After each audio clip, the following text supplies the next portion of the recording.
in this weather. That's been a hot couple, it's nice. It's been a hot couple days, at least for me. So I'm glad to hear some people are enjoying it, but it's been kind of hot, not used to this level, but nice and cool in here, which is nice. So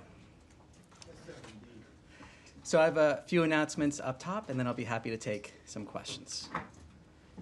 This week, President Trump and Secretary Rubio returned from the historic NATO summit in The Hague, where allies committed to dramatically increase defense and security spending to 5% of GDP. This landmark pledge reflects a generational shift in NATO's posture, ensuring that NATO has the forces, capabilities, warfighting readiness, and resilience needed to deter and defend against all modern threats. This is peace through strength. It's not just about budgets, it's about building real military power, a stronger industrial base, and interoperability to last. As President Trump said, this is a monumental win for the United States, for Europe, and for the cause of transatlantic peace and prosperity. The President's leadership deserves full credit for the reinvigorating NATO and restoring strategic clarity to the alliance.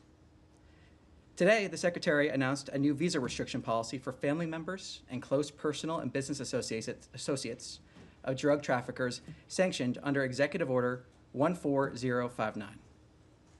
This will not only prevent them from entering the United States, but it will serve as a deterrent for continued illicit activities. We will continue to use all necessary tools to deter and dismantle the flow of fentanyl and other deadly drugs from entering our country. Tomorrow, Secretary Rubio will host the ministerial signing of a peace agreement between the Democratic Republic of the Congo and Rwanda, right here at the Department of State. This is a significant milestone for peace in the Great Lakes region, and a reminder that peace on paper must be matched by implementation on the ground. As the Secretary has made clear, implementation enables the economic investment and regional stability we all seek. The United States is proud to support this hard-won progress. And next week, Secretary Rubio will host foreign ministers from Australia, India, and Japan for the 2025 Quad Foreign Ministers meeting on July 1st in Washington, D.C. The Secretary's first diplomatic engagement was with the Quad, and next week's summit builds on that momentum to advance a free, open, and secure Indo-Pacific. This is what American leadership looks like: strength, peace, and prosperity. And with that, I'll take some questions. There's nothing on GHF? So what I can say on GHF, actually, anticipating this question. So what I can say is we have approved funding for $30 million to the Gaza Humanitarian Foundation. And we call on other countries to also support the GHF, the Gaza Humanitarian Foundation, and its critical work. A track record of distributing over 46 million meals distributed to date, all while preventing Hamas looting, is absolutely incredible and should be commended and supported. From day one, we said we are open to creative solutions that securely provide aid to those in Gaza and protects Israel. This support is simply the latest iteration of President Trump's and Secretary Rubio's pursuit of peace in the region. This is a technical question. Do you happen to know what account that money is coming from? At this point, I do not. I'll take it back and see if we can. All right, and then for something completely different, and I'll stop after this, just are you aware of any RIFs being issued today? At this time, I have nothing to announce on that front. I'm not aware of anything to that effect. Thank you. Yes. Hi, Tommy. I'll keep with the reorganization. So I'm just wondering, so you guys have the July 1st deadline for state reorg, right?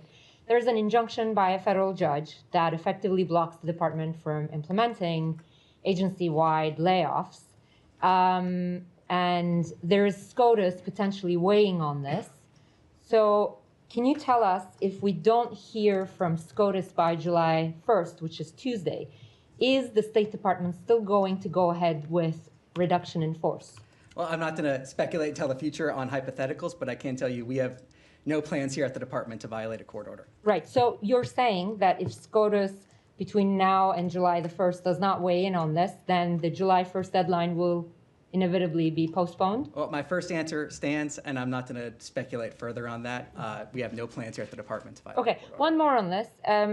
We understand the Foreign Affairs Manual recently has been tweaked to prepare for the foundation of the RIF procedures.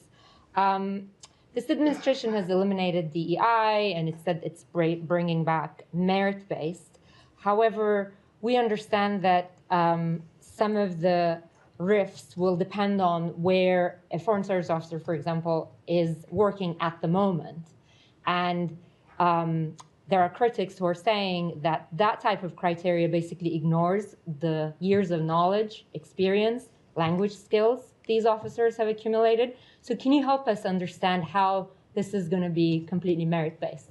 Well, look, what I can say is from the beginning, as the Secretary has said, this reorganization is about making sure we're able to meet the challenges of the 21st century, being able to move at the speed of relevance, as the Secretary says. It's about empowering people instead of a bureaucracy. And I think it's also important to note the process of this from the beginning, a full transparency in this process, communicating with the American people, with Congress, from the very beginning on this. So the point of this reorganization is, again, to move at that speed of relevancy. Again, I'll stress that I don't want to speculate moving forward exactly on what may happen, but I think it's important to remember the track record of how we got here and the ultimate point of this and what the American people, I think, would expect when it comes to meeting those challenges that we face today. Thank you. Could I ask a follow-up, though? Yeah. If the point is to move at the speed of relevancy, would experience, language, and previous posts, wouldn't that play into consideration? Well, ultimately, what we're seeing here is wanting to make sure the State Department is able to meet those challenges. That's been this whole process that's been communicated from the beginning to make sure we're effectively meeting those So challenges. you would take those into consideration? Well, I think Language proficiency, for instance? Well, again, I don't want to speculate on certain individuals or get too specific on hypotheticals. But what I can say, as the Secretary has said, is this reorganization is about making sure we're empowering people, not bureaucracy, that we're able to meet those challenges in an effective way. He has spoken to that routinely. He has spoken to that publicly. That's the point here, and I think the American people expect to see that. If I may, I also wanted to follow up on something that Matt raised on the GHF. There's been a lot of criticism, almost universal criticism, from the Arab world, from the UN and others, about the distribution process or limited sites in southern Gaza, no access in northern Gaza, the deployment of IDF troops, monitoring access in violation of certain international norms and the Geneva Conventions. Can you tell us, as the U.S. is about to begin funding, whether they are expanding the sites to more sites so that they can equal what the World Food Program and others had done previously? Well, look, what I can say is, again, that 46 million meals distributed to date. That's something that should be applauded. We've talked about here in the past different distribution sites that have been opened, but I think this is an example of seeing that aid that has been distributed. And President Trump's commitment, Secretary Rubio implementing that vision here to get aid to the people of Gaza. So we're seeing those 46 million meals, and then we're seeing from there the fact that we're seeing this $30 million approved. But if I may, if you do the math, there are 2 million people in Gaza. If you figure that families have multiple children and that this process has been going on now for nearly a month, 46 million meals don't amount to feeding the population of Gaza. Well, it's 46 million meals that have been distributed. That is a positive thing. And we call on other countries to support the Gaza Humanitarian Foundation in its work as we have this $30 million that are approved. We're seeing the Gaza Humanitarian Foundation in line with President Trump's call to deliver aid in a way where it can't be looted by Hamas. We're seeing those creative solutions. We're seeing the fact that we have 46 million meals distributed. That is good news that we have those meals being distributed, and we call on other countries to join in supporting the GHF's work. Can I have a follow-up on that, please, Tommy? Okay. Every time there's been a distribution in some of those centers, there's been chaotic scenes, and according to the Palestinian sources, shots and people actually dying, heading towards these centers. Now, the Israeli army is saying it's investigating all that, but it seems to be a pattern from the beginning. So do you have no issue with that whatsoever? What's your take on that? Well, there are two factors here. First, we refer you to the IDF on their investigations. Second, I would remind you that many of these reports, some of these reports, are based in Hamas propaganda. So we have two factors here when it comes to some of these reports. Ultimately, we want to see aid reach the people of Gaza. The Gaza Humanitarian Foundation has delivered 46 million meals. We've seen that. We want to see that food being delivered. We see the $30 million approved. So that's what the story is here, moving to implement, get those creative solutions in there to make sure that the aid being distributed is not being looted by Hamas. And just a follow-up on that, you said $30 million. Has that money actually been given to the foundation already? It's been And to whom? It's been approved. That's as far as I can go on that front. Yes. Yeah, just to follow on what everyone is asking about, you say you want to see aid get into Gaza. Are you pushing the Israeli government to allow other groups into Gaza to distribute aid? Today, GHF was the only one allowed into the Strip. What we're pushing for is for other countries to join us in supporting the Gaza Humanitarian Foundation's work. But there That's what are we're other pushing groups for. who had been established and had methods that were able to distribute more widely before the restrictions of the Israeli government. So are you asking them to also lift these restrictions? What we're pushing for is for other countries to support the Gaza Humanitarian Foundation's work. The Gaza Humanitarian Foundation being able to deliver that aid without it being looted by Hamas. And again, that's about that creative solution that President Trump has said from the beginning. So we call on other countries to support the GHF in this. Yes. Thank you. To follow up, I'm sure that 46 million meals are very good, and the Palestinians appreciate that. But that, as Andrea said, that translates to about 20 meals per person over, a period of a month, because it's been a month since they started this thing. So there are only like 4 centers. So are there any plans to expand these centers to make more openings, more entry points and so on for aid and all these things? Because Gaza used to receive, 1,000, maybe a couple thousand trucks of food a day. So the situation is very dire. So I don't have anything to preview in terms of future plans here. I'm not going to get into that here. I can say what we've seen in the past is distribution sites opening. We've seen a ramp up of the meals being delivered. And I think, again, the story here is 46 million meals being delivered to the people of Gaza. That is the story here. Right. But just if I may All right, one follow more, up, one if I more. may follow very, very quickly.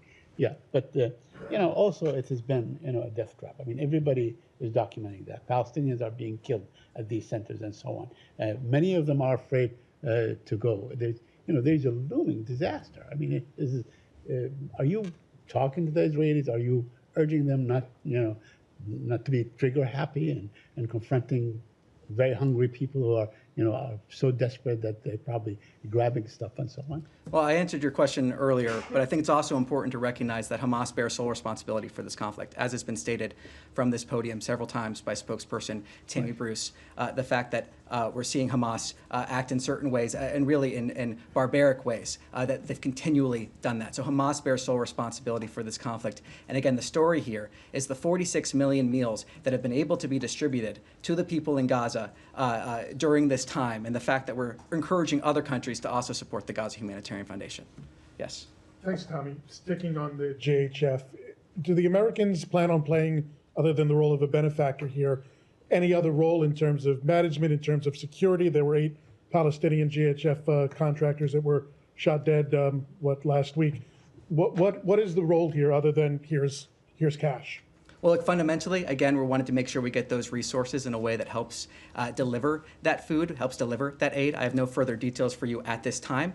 We may have more details in the days ahead. But ultimately, this is about those 46 million meals and trying to get more aid into Gaza in the sense of that $30 million that's been approved for the Gaza Humanitarian Foundation. Special Envoy Witkoff stressed moving forward with the Abraham Accords.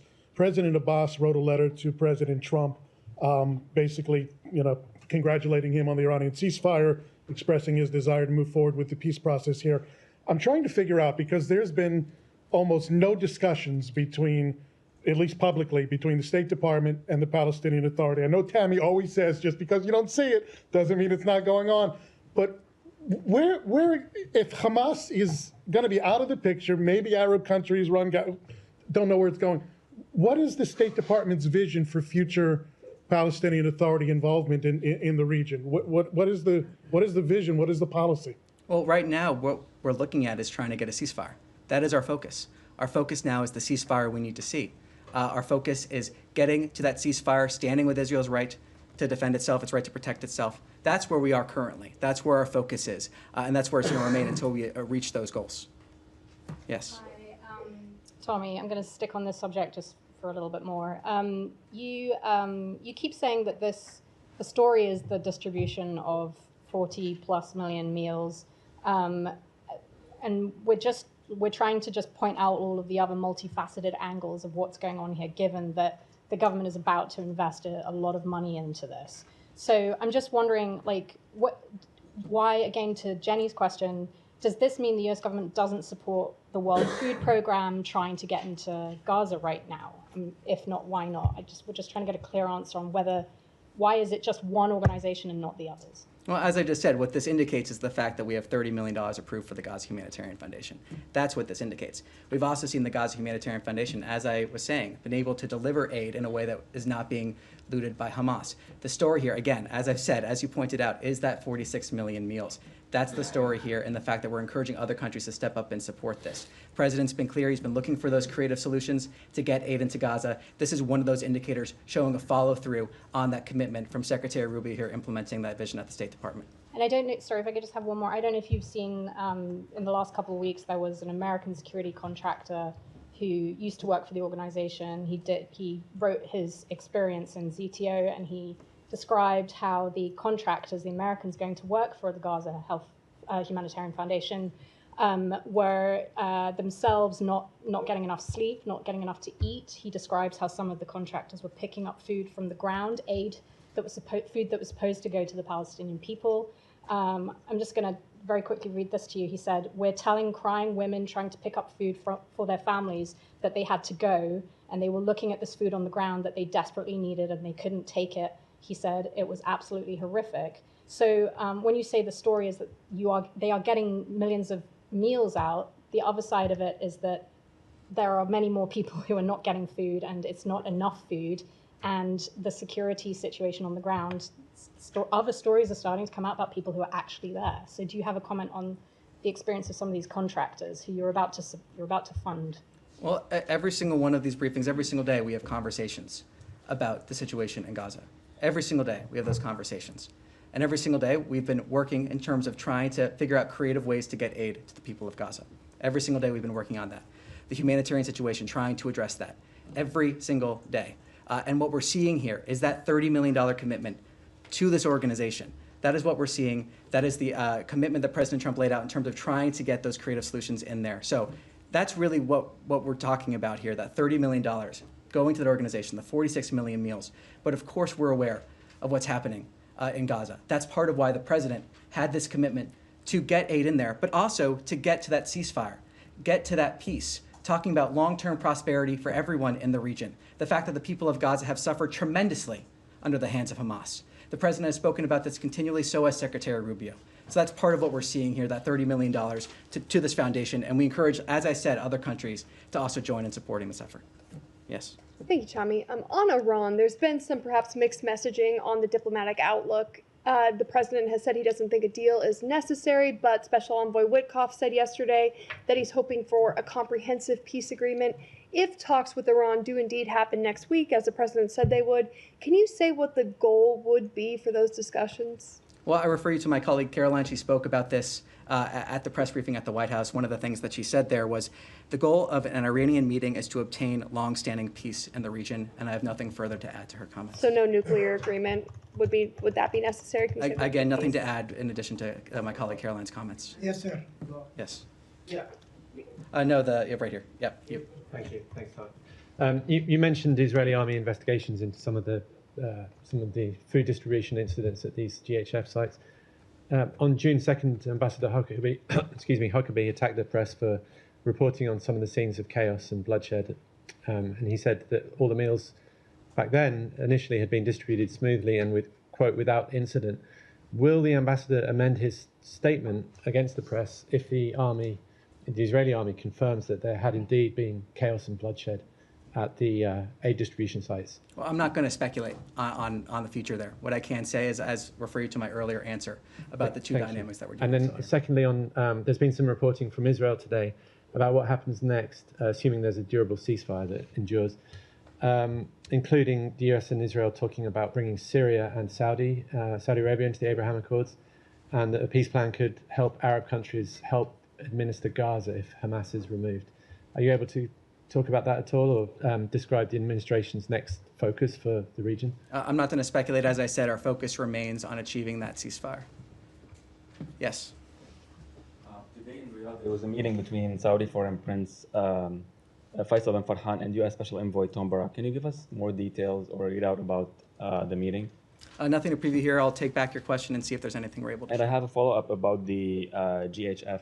You said that there are investigations. Or are you aware that there are investigations from the Israelis? Because you said that they are looting by Hamas, but we are seeing kids dying. So why they are using force when there are kids like just trying to get food that they are in dire need for? As I said, the humanitarian situation in Gaza is part of why we have seen the president call for creative solutions to get aid into Gaza. It's important to remember, though, that as I said again, Hamas bears sole responsibility for this conflict. That is fundamental, and what we're seeing here is the president saying we need creative solutions to get aid into Gaza, and we're seeing $30 million approved to the Gaza Humanitarian Foundation in order to support those efforts. But there's force used next to kids who are in dire need of food. Why are the IDF using force and like bullets next to kids who are trying just to get some flour? Well, as I, again, refer you to my earlier answer of the two dynamics here. The fact that there are some examples, and the IDF has said publicly that they are investigating. I refer you to them on their investigation. Are you following this But also that investigation? there are examples, where of Hamas propaganda. So there are two different dynamics here. I refer you to them on their question. Yes. Thank you. Yeah. Thank you, Tommy. Two questions. The Russian Defense Secretary Andrei Belousov announced that thousands of North Korean engineer corps would be sent to help rebuild Kursk. Kursk is Ukraine territory. Do you think this will be an issue between Russia and Ukraine in ceasefire talks? I'm sorry, could you repeat that one more time? I missed the first part of your question. First part, the Russian Defense Minister, Defense Secretary Belousov announced that thousands of North Korean engineer corps would be sent to help rebuild Kursk, Ukraine territories. So do you think this will be an issue between Russia and Ukraine in ceasefire talks? On the issue of North Korea's support for Russia or Yes, vice versa, we've yes. spoken to that Yes, sir. multiple times from this podium. I refer you to those earlier comments from myself and spokesperson Bruce.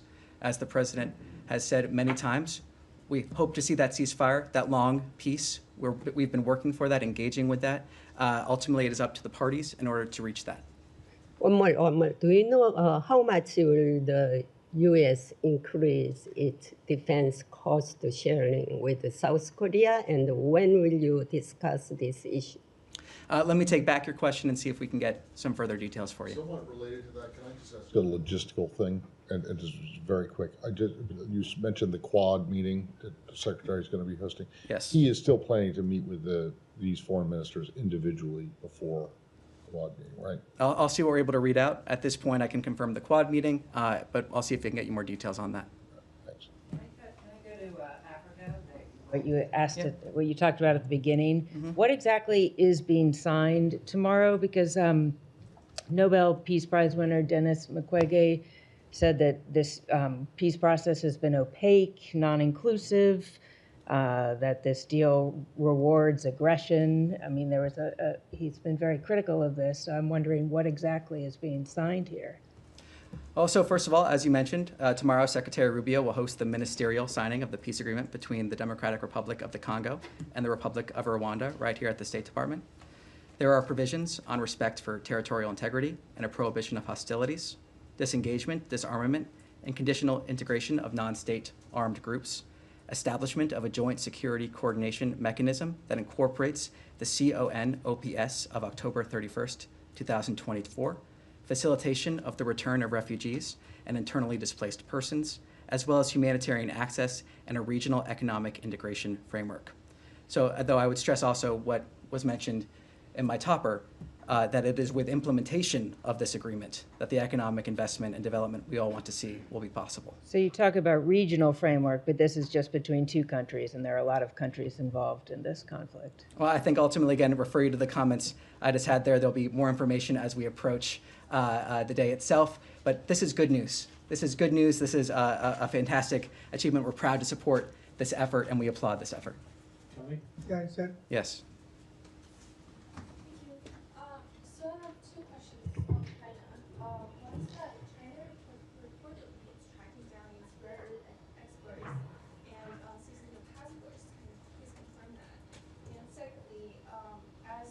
the State Department increases scrutiny on the student visas of foreign students, particularly from China.